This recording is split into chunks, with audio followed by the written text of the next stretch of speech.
პირველი ივლისიდან საქართველოს მასშტაბით საყოველთაო ჯანდაცვის მეორე ეტაპის განხორციელება იწყება. პროექტის მიზანი მოსახლეობის ჯანმრთელობის მდგომარეობის გაუმჯობესება და სამედიცინო მომსახურებაზე ფინანსური ხელმისაწვდომობის გაზრდაა. პროგრამაში ჩართული იქნება 6-დან 60 წლის ჩათვლით ასაკის მოსახლეობა. ასევე დაემატება გეგმიური ამბულატორია, ბაზისური მომსახურება, გეგმიური ქირურგიული ოპერაციები, გადაუდებელი სტაციონალური მკურნალობა და ონკოლოგიური დაავადებების მკურნალობა. მოსახლეობის 30%-ზე მეტი დაზღვეულია სხვადასხვა სახელმწიფო დაზღვევები, ძალიან მცირე პროცენტია დაზღვეული ინდივიდუალური კორპორატიული დაზღვევით, სადაც მოსახლეობის 60%-მდე თუ მეტი არ რჩება ყოველგვარი დაზღვევის მოსარგებლობის გარეშე.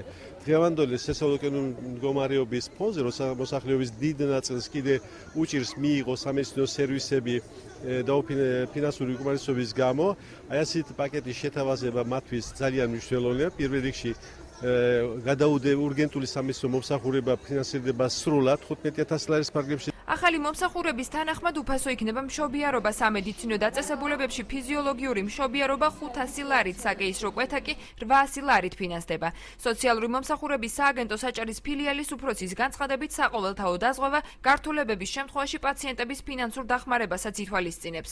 1 ივლისიდან ნებისმიერი მშობიარობა იქნება სახელმწიფოს მიერ დაფინანსებული. აქვე მოვიყვან ციფრებს, რომ ფიზიოლოგიური მშობიარობა დაფინანსდება 500 ლარით, საკეისრო კვეთა დაფინანსდება 800 ლარით. ამასთანავე დაემატა ის, რომ ნებისმიერი ორსულის მშობიარობამდელი მეთვალყურეობა იქნება სახელმწიფოს მიერ დაფინანსებული. საყოველთაო ჯანდაცვა საწყის ეტაპზე არ აფინანსებდა ონკოლოგიური დაავადებების მკურნალობას, გამოკვლევებს და ქიმიოთერაპიას, თუმცა 1 ივლისიდან 18 წლამდე პაციენტების მკურნალობა 100%-ით, ხოლო 18 წელს ზემოთ პაციენტების მკურნალობა 80%-ით დაფინანსდება. ასევე ბენეფიციარებისთვის გამოიყოფა 12,000 ლარი ქიმიოთერაპიისთვის.